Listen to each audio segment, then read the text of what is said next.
अध्यक्ष जी, मैं कल एक पॉडकास्ट कर रही थी जहां मेरी जो होस्ट थी, जो इंटरव्यूअर थी, वो भी एक महिला थी। तो उन्होंने मुझसे कहा कि महिला आरक्षण बिल आ रहा है तो विपक्ष ये कह रहा है, वो कह रहा है। तो मैंने उन्हें एक सवाल पूछा। मैंने कहा, आप अपने दिल पर हाथ रख के कहिए, in the history of mankind, in the history of womankind, in the history of the world, क्या कभी भी महिलाओं को ये प्रिविलेज मिला है? क्या कभी भी महिलाओं के लिए ऐसा स्वर्णिम काल, जिसे अमृत काल कहा जाता है? मैंने कहा, आप दिल पे हाथ रख के बताइए कि isn't it the best time to be a woman? और वो मुस्कुरा के, almost she giggled and laughed. She said, yes, this is the best time to be a woman. और आज विपक्ष वाले हो चाहे पक्ष वाले हो, सबसे पहले तो मैं सारी मातृशक्ति को तहे दिल से बधाई देती हूँ कि हम इतिहास का हिस्सा बने हैं। जो आज तक महिलाओं की एक इमेज रही है, सब महिलाओं ने बात रखी अपनी। चाहे हम लोग आज भी हर दिन पेपर में पढ़ते हैं, बेटियों को जहर देके मार दिया गया, चाहे हम हर एक महिला के दिल में एक दर्द है अध्यक्ष महोदय। और आज प्रधानमंत्री जी नरेंद्र मोदी जी के नेतृत्व में जो एनडीए की सरकार ने किया है, मुझे हमारी एक बहुत ही चर्चित फिल्म है, फिल्म इंडस्ट्री की, दिलवाले दुल्हनिया ले जाएंगे, उसमें एक डायलॉग है कि जा सिमरन तू जी ले अपनी जिंदगी। तो आज हमारी सरकार ने इस भारतवर्ष की बेटियों को कहा है, महिलाओं को कहा है, सारे पिंजरे टूट गए हैं, सारी दीवारें टूट गई है, जाओ बेटियों तुम जी लो अपनी जिंदगी। हम महिलाओं के लिए ये बहुत बड़ी बात है। मैं सारी महिलाओं को, यहाँ बैठी हुई सारी मेरी बहनों को बहुत बहुत बधाई देती हूँ। अध्यक्ष महोदय, भारत की बेटी वैदिक काल में जब दृष्टा बनी, दर्शनी बनी, विदुषी बनी, तो वो गार्गी और मैत्री बनी। मध्यकाल में जब वो लड़ी, उसने नेतृत्व किया, वो रानी लक्ष्मीबाई बनी, वो अबक्का बनी। अध्यात्म में जब भारत की बेटी ने परचम उठाया, परचम पाया, तो वो मीराबाई बनी, अक्का महादेवी बनी। आज भी हमारे भारत की बेटियां जो है हर क्षेत्र में, चाहे वो डिफेंस हो, चाहे वो स्पोर्ट्स हो, फिल्म इंडस्ट्री हो, चाहे वो मंगल मिशन हो, कोई भी ऐसा क्षेत्र नहीं है जिसमें वो भारत का नाम ऊंचा नहीं कर रही हो। लेकिन ये जो राजनीति का एक क्षेत्र है, वही एकमात्र ऐसा क्षेत्र है अध्यक्ष महोदय जी, जहां पर हमारा देश पूरे विश्व के साथ कदम से कदम मिलाकर नहीं चल पा रहा है। मैं हिमाचल प्रदेश का उदाहरण देती हूँ। हमारे पास 68 एमएलएज हैं, लेकिन सिर्फ एक महिला एमएलए है, सिर्फ एक। लेकिन बाकी देश भी इसी तरह की जो है, चाहे 8%, 9% का वुमेन इंक्लूजन। अरे मेरे को प्लीज वुमेन्स बिल पे बोलने दीजिए ना। तो अभी पूरे देश की जो असेंबली का है, यही रेट चल रहा है। और ये जो दर है, इसकी जो औसताना दर है, वो 9% to 8% है। लोकसभा में जबकि हमें 13% तक पहुंचे हैं, लेकिन ये वैश्विक दर दूर दूर तक कहीं वो वैश्विक दर के नजदीक नहीं है। लेकिन आज जब ये महान उत्सव हमारी जिंदगियों में आया है, तो प्रधानमंत्री जी का एक शब्द मुझे याद आता है कि पेट में चूहे दौड़ना। कांग्रेस के पेट में जब भी कुछ अच्छा होने लगता है तो चूहे इनके दौड़ने लगते हैं, और वैसे ही चूहे दौड़ने शुरू हो गए हैं। अभी प्रियंका गांधी जी कह रही है कि संविधान ही बदल देंगे, यहाँ पे जो है डेमोक्रेसी ही खत्म कर देंगे। कुछ भी करने को जाते हैं तो डेमोक्रेसी खत्म कर देंगे। आप थोड़ा भी अगर कॉमन सेंस यूज करें कि जो लोकप्रिय नेता है, जो डेमोक्रेटिकली इलेक्टेड नेता है प्रधानमंत्री जी, जिन्हें डेमोक्रेसी ने उनकी पार्टी को लाया है, वो उस डेमोक्रेसी को क्यों खत्म करेंगे? वो थोड़ा ना कोई इंदिरा गांधी जी की तरह उनसे कोई कुर्सी ले रहा है तो उनको कुर्सी पे हक जमा के रखना है, तो वो डेमोक्रेसी खत्म करनी ही पड़ेगी। ऐसी तो कोई स्थिति है ही नहीं। तो जैसे प्रधानमंत्री जी ने कहा कि अगर किसी के लिए डेमोक्रेसी वर्क करती है तो वो मेरे लिए ही सबसे ज्यादा वर्क करती है। तो इतना तो कॉमन सेंस होना चाहिए। जब देखो लोगों को बहलाना फुसलाना, जब देखो जो है वो झूठी बातें चलाना, और अब एक नई बात सीखी है, डिलिमिटेशन जो है। चलो वुमेन्स बिल, उनमें हिम्मत नहीं है बोलने की, डिलिमिटेशन में लफड़ा है, इसको हम लोग नहीं आने देंगे। अरे प्रियंका गांधी जी, जब लास्ट टाइम डिलिमिटेशन, तो कोई बीजेपी का तो कोई प्रोसीजर है नहीं, एक ये संवैधानिक ये एक प्रोसीजर है, हर 11-11 साल में होता था। 51 में हुआ, 61 में हुआ, 71 में हुआ। 71 में जब हुई डिलिमिटेशन तो 61 करोड़ जो है वो भारतीय थे। उस टाइम पे जो 543 जो लगभग सीटें थी, आज भारतीयों की संख्या 140 हो गई है। क्या उनका समीकरण है? क्या उसमें से SC ST उनको उनका हक नहीं मिलेगा? SC ST में भी 1/3 हक महिलाओं, उनकी क्या संख्या है, उनकी क्या सीट आएगी? ये सारी कैलकुलेशन किस तरह से आप रिजर्वेशन देंगे?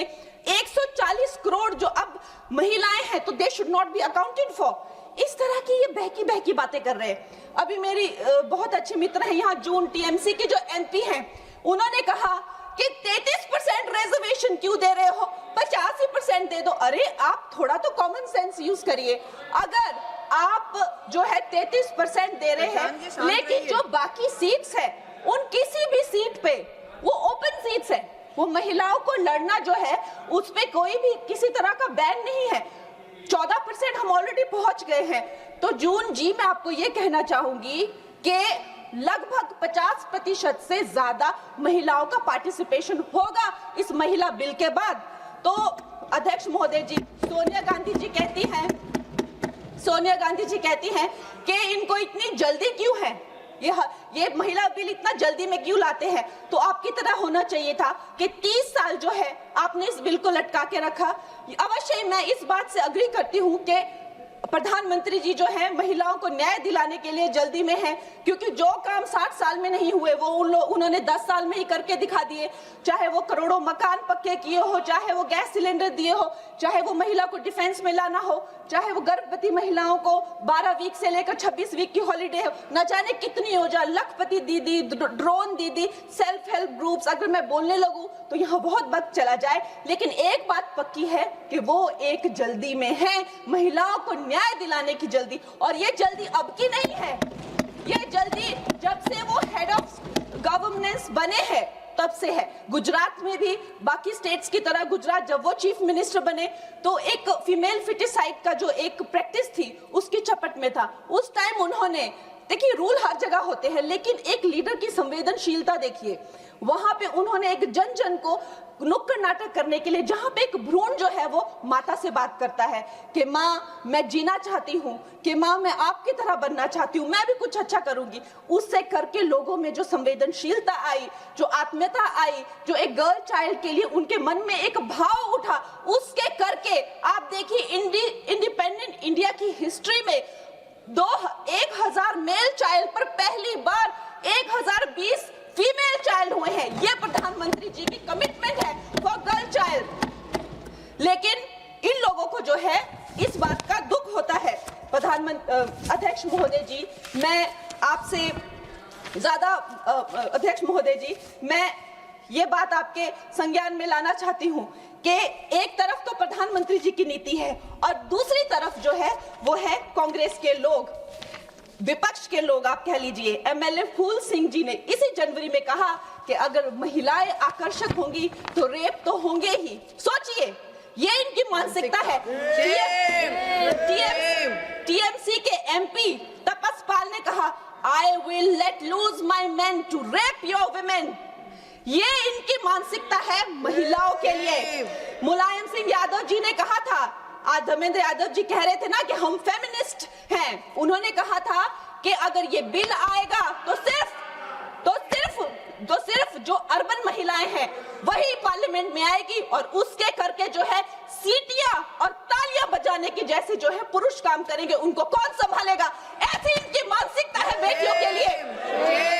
अध्यक्ष महोदय जी, जब मुझे टिकट 2024 में जब मुझे टिकट मिला था तो मेरा एक फोटो लगाकर उसके नीचे कांग्रेस के प्रवक्ता ने लिखा था कि मंडी में क्या भाव चल रहा है। इन्होंने, अध्यक्ष महोदय जी, मैं एक कलाकार हूं, मैंने रानी लक्ष्मीबाई जैसे स्वतंत्रता सेनानी से लेकर गैंगस्टर में एक भटकी हुई युवती से लेकर फैशन के ड्रग एडिक्ट से लेकर मैंने हर तरह का किरदार निभाया। रजो में एक सेक्स वर्कर से लेकर मैंने तलाईवी में एक लीडर की तरह हर किरदार निभाया है, जिसके लिए मुझे कई राष्ट्रीय सम्मान भी मिले हैं। ये एक कलाकार का धर्म होता है कि किसी भी कला में ढल जाना, लेकिन इन्होंने मेरी फिल्म के किरदार के फोटो यूज करके उसके प्रमोशन, जब मैं किसी उसके वो यूज करके नीचे लिखा कि मंडी की लड़कियों के क्या भाव है।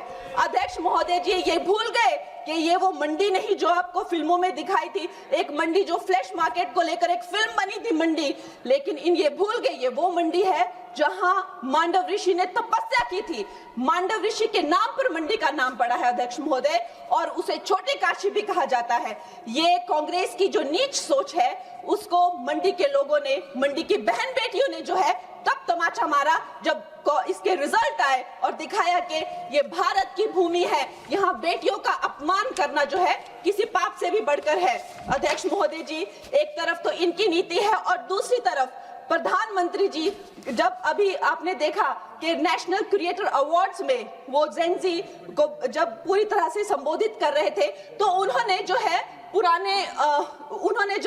जब वो जेनजी को संबोधित कर रहे थे तो उन्होंने जो है आधुनिक फैशन में जो है पैरेलल ड्रॉ किया, जो मिनी स्कर्ट्स होते हैं, जो ब्लॉक हील्स होते हैं, जो लेडीज के पर्सेस, एक्सेसरीज होती है, जो कोणार्क टेम्पल में जो स्कल्पचर बने हैं, और उन्हें जो है हमारे कल्चरल हेरिटेज का एम्बेसडर बनाया।